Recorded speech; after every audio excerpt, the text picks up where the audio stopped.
റാന്നിയിലെ വെള്ളം കയറി നശിച്ച ആ കടകൾ ഒരു കട പോലും സന്ദർശിക്കാൻ മുഖ്യമന്ത്രി തയ്യാറായില്ല. പത്തനംതിട്ട ജില്ലയിലെ പ്രധാനപ്പെട്ട ക്യാമ്പുകളൊന്നും തന്നെ മുഖ്യമന്ത്രി സന്ദർശിച്ചില്ല. സെലക്ട് ചെയ്ത ചില ക്യാമ്പുകൾ, ഏറ്റവും ആൾ കുറവ് ഉള്ള ക്യാമ്പുകൾ നോക്കിയാണ് സന്ദർശനം നടത്തിയത്. അത് വലിയ രോക്ഷമാണ് ആളുകളുടെ ഇടയിൽ ഉണ്ടാക്കിയിരിക്കുന്നത്. മുഖ്യമന്ത്രി സന്ദർശിക്കുക എന്ന് പറഞ്ഞാൽ ക്യാമ്പുകളിൽ വന്നിട്ടുള്ള കുറവ് പരിഹരിക്കാൻ ഏറ്റവും ഉതകുന്ന കാര്യമാണ്. ഞങ്ങളൊക്കെ പല ക്യാമ്പുകൾ സന്ദർശിക്കുമ്പോൾ അവിടെ വലിയ കുറവാണ്. അവിടെ അരി പച്ചക്കറി കൊണ്ട് തള്ളിയിട്ട് പോയിരിക്കുകയാണ്. നാട്ടുകാരാണ് പല വ്യഞ്ജനങ്ങൾ ഉണ്ടാക്കി അവർക്ക് കൊടുക്കുന്നത്. രണ്ട് ദിവസം കഴിഞ്ഞപ്പോഴാണ് പല ക്യാമ്പിലും വൈദ്യുതി പോലും എത്തിയത്. അപ്പോൾ ഇപ്പോൾ ഞാൻ ചെന്നൊരു ക്യാമ്പിൽ 319 പേരുണ്ട്. അവിടെ ആകെയുള്ളത് 2 ടോയ്ലറ്റാണ്. എന്നുവെച്ചാൽ ഒരു ടോയ്ലറ്റ് 155 ആളുകളാണ് ഒരു ടോയ്ലറ്റ് ഉപയോഗിക്കേണ്ടത്. അപ്പം നേരത്തെ അവിടെ ക്യാമ്പുകൾ നടന്നിട്ടുണ്ട്. അന്നൊക്കെ ബയോ ടോയ്ലറ്റുകൾ ആ ദിവസം തന്നെ അവർ ചെല്ലുന്ന ഓപ്പൺ ചെയ്യുന്ന ദിവസം തന്നെ ബയോ ടോയ്ലറ്റുകൾ അവിടെ കൊണ്ടു ചെല്ലുമായിരുന്നു. ഇന്നലെ 5ാം ദിവസമാണ് ഇപ്പം മുഖ്യമന്ത്രി പ്രഖ്യാപിക്കുന്നത് ബയോ ടോയ്ലറ്റുകൾ ഞങ്ങൾ എത്തിക്കും.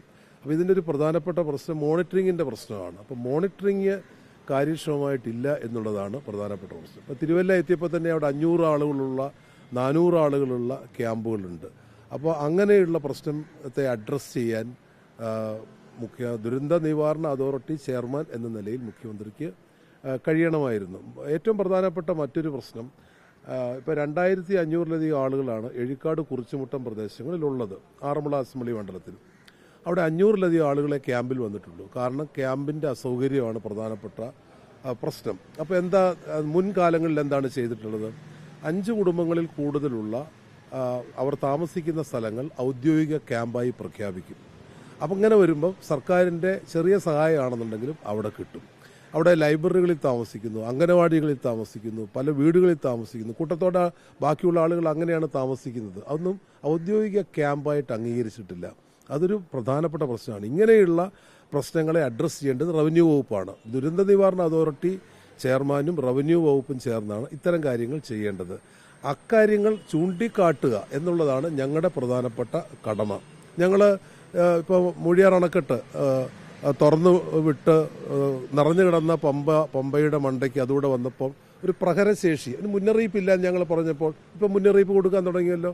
ഇപ്പോൾ 2ാമത് മൂഴിയാർ അണക്കെട്ട് തുറന്നുവിട്ടപ്പോൾ അവിടെ മുന്നറിയിപ്പ് അനൗൺസ്മെന്റ് കൃത്യമായിട്ട് രാത്രി 1 മണി മുതൽ വെളുപ്പിനെ 4 മണി 5 മണി വരെ എല്ലാ പ്രദേശങ്ങളിലും എല്ലാ പോലീസ് സ്റ്റേഷൻ അതിർത്തിയിലും റവന്യൂ വകുപ്പ് മുൻകൈ എടുത്ത് അനൗൺസ്മെന്റ് നടത്തി. അപ്പം ഞങ്ങൾ ഇത്തരം വിഷയങ്ങൾ ഉന്നയിക്കുമ്പോൾ സ്വാഭാവികമായിട്ടും അതിന് കുറച്ച് പ്രയോജനങ്ങളുണ്ട് എന്നുള്ളത് ജനങ്ങൾക്ക് ബോധ്യപ്പെട്ടു. ഈ ദുരന്തബാധിത യഥാർത്ഥ പ്രശ്നം ഇപ്പോൾ റാന്നിയിൽ വരുമ്പോൾ അവിടെ ആദ്യം എത്തേണ്ടത് കോടാനുകോടികളുടെ നഷ്ടമുണ്ടായ ഇട്ടിയപ്പാറ ടൗണിലായിരുന്നു. കാരണം അതിൻ്റെ ഒരു നിവേദനത്തിലൂടെ അല്ല അത് മനസ്സിലാക്കേണ്ടതും നേരിട്ടായിരുന്നു മനസ്സിലാക്കേണ്ടിയിരുന്നത്. ക്യാമ്പുകളിൽ പ്രധാനപ്പെട്ട ക്യാമ്പുകളിൽ ചെല്ലുമ്പോഴാണ് പ്രധാനപ്പെട്ട ഒരു ക്യാമ്പിലെങ്കിലും പങ്കെടുത്തിരുന്നെങ്കിൽ അവിടുത്തെ ദുരിതം എന്താണെന്ന് അദ്ദേഹത്തിന് മനസ്സിലാക്കാൻ വേണ്ടി കഴിയുമായിരുന്നു. പ്രതിഷേധം പേടിച്ചാണോ പ്രധാനപ്പെട്ട സ്ഥലങ്ങളിൽ മുഖ്യമന്ത്രി ഒഴിഞ്ഞു മാറിയത്? ഞങ്ങൾ ഇക്കാര്യത്തിൽ കഴിഞ്ഞ തവണ LDF ഭരിക്കുമ്പോൾ അന്ന് പ്രതിപക്ഷം എടുത്ത ഒരു നിലപാട് ഞങ്ങൾ ഒരിക്കലും എടുക്കത്തില്ല. ഇപ്പോൾ ക്യാമ്പുകളിൽ മുഴുവൻ നമ്മുടെ DYFA പ്രവർത്തകരും മറ്റ് സന്നദ്ധ പ്രവർത്തകരും നിറഞ്ഞു നിൽപ്പുണ്ട്. ഞങ്ങൾ വിചാരിച്ചിരുന്നെങ്കിൽ ഞങ്ങൾ അവിടെ പോകാതിരിക്കുമായിരുന്നു. ഞങ്ങൾ അങ്ങനെയല്ല, ആ സമീപനമല്ല. വെള്ളപ്പൊക്കം ഉണ്ടായ പുലർച്ചെ 4 മണി മുതൽ നമ്മുടെ മുഴുവൻ പ്രവർത്തകരും രക്ഷാപ്രവർത്തനത്തിലാണ്. ഗവൺമെൻറ് എത്തിക്കാത്ത സാധനങ്ങൾ മുഴുവൻ നമ്മൾ സന്നദ്ധ ആളുകളിൽ അടുക്കൽ നിന്നും വാങ്ങി അവിടെ എത്തിച്ചുകൊണ്ടിരിക്കുകയാണ്. ഇപ്പോൾ മുഖ്യമന്ത്രി ദുരിതാശ്വാസ ഫണ്ട് പ്രഖ്യാപിച്ചു. ദുരിതാശ്വാസ ഫണ്ട് VD സതീശൻ പ്രതിപക്ഷ നേതാവായിരിക്കുമ്പോൾ എടുത്ത സമീപനം എന്താ? മുഖ്യമന്ത്രിയുടെ ദുരിതാശ്വാസ നിധിയിലേക്ക് പണം കൊടുക്കാൻ പാടില്ല. ഞങ്ങളൊരു സ്റ്റേറ്റ്മെൻറ്റ് നടത്തിയോ? ഞങ്ങൾക്ക് ജനങ്ങളോട് ഉത്തരവാദിത്തമുണ്ട്. ഒരു ഭൂരിപക്ഷം കിട്ടി, ജയിച്ചു, ഗവൺമെൻറ് ഉണ്ട്, അതൊക്കെ ഞങ്ങൾ സമ്മതിക്കുന്നു. പക്ഷേ ദേശദ്രോഹപരമായ പ്രസ്താവനകൾ മുമ്പ് നടത്തിയിരുന്നു. അത് വിഴുങ്ങാനുള്ള നല്ലൊരു സമയം കൂടിയാണ്. മുഖ്യമന്ത്രിയുടെ ചികിത്സാ സഹായ ഫണ്ട് കൊടുക്കരുത് എന്ന് ലോകത്തിലാദ്യമായിട്ട് പറഞ്ഞ ഒരു പ്രതിപക്ഷ നേതാവായിരുന്നു അന്ന് കേരളത്തിലുണ്ടായിരുന്നത്. ഇന്ന് അദ്ദേഹം മുഖ്യമന്ത്രിയാണ്.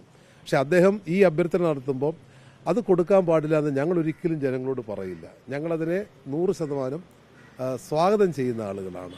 കാരണം ഈ താങ്കൾ ആദ്യം തന്നെ പറഞ്ഞിരുന്നു മുഖ്യമന്ത്രി ജില്ലയിലേക്ക് വരാൻ വൈകി അല്ലെങ്കിൽ നേരത്തെ വരേണ്ടതായിരുന്നു എന്നുള്ളത്. അപ്പോൾ ഇന്നലെ വന്നപ്പോൾ മുഖ്യമന്ത്രി മറുപടി എന്ന് പറയുന്നത് CPM ജില്ലാ കമ്മിറ്റിയുടെ ഡേറ്റ് നോക്കിയല്ല താനോട് വരേണ്ടത് എന്നുള്ള ഒരു മറുപടിയാണ് CPM ജില്ലാ കമ്മിറ്റിക്ക് അദ്ദേഹം നൽകിയത്. CPM ജില്ലാ കമ്മിറ്റിയോട് അദ്ദേഹം കോപിക്കും. കാരണം ഈ മുന്നറിയിപ്പില്ലാതെ അണക്കെട്ട് തുറന്നു എന്നുള്ള വാർത്ത ലോകത്തെ അറിയിച്ചത് ഞങ്ങളാണ്. അപ്പോൾ സ്വാഭാവികമായിട്ടും അദ്ദേഹം ക്ഷോഭിക്കും. 3 ദിവസം ദുരന്ത നിവാരണ അതോറിറ്റി ചെയർമാൻ തിരുവനന്തപുരത്ത് നിന്ന് ഈ പ്രവർത്തനങ്ങൾ ഏകോപിപ്പിച്ചിരുന്നെങ്കിൽ ഈ കുറവുകൾ ഉണ്ടാവത്തില്ലായിരുന്നു. വലിയൊരു അളവ് വരെ പരിഹരിക്കാൻ കഴിയുമായിരുന്നു. ആ 3 ദിവസം അദ്ദേഹം എവിടെ എന്ന് ചോദ്യം ഉയർത്തുമ്പോൾ അദ്ദേഹം സ്വാഭാവികമായിട്ടും ക്ഷോഭിക്കും. ഞങ്ങളത് അതിശയപ്പെടുന്നില്ല. CPM-നെ സംബന്ധിച്ചിടത്തോളം ഇത്തരം പ്രശ്നങ്ങൾ ഉന്നയിക്കുക, കാരണം ഞങ്ങൾ ജനങ്ങൾക്ക് വേണ്ടിയാണ്. ഇത്തരം പ്രശ്നങ്ങൾ ഉന്നയിക്കുമ്പോഴാണ് അത് സർക്കാരിൻ്റെ ശ്രദ്ധയിൽപ്പെടുക. അതിനെ പോസിറ്റീവായിട്ടാണ് കാണേണ്ടത്. പോസിറ്റീവായിട്ട് കാണാനുള്ളൊരു സന്മനസ് ഇനിയെങ്കിലും അദ്ദേഹത്തിൻ്റെ ഭാഗത്തു നിന്ന് ഉണ്ടാവണം.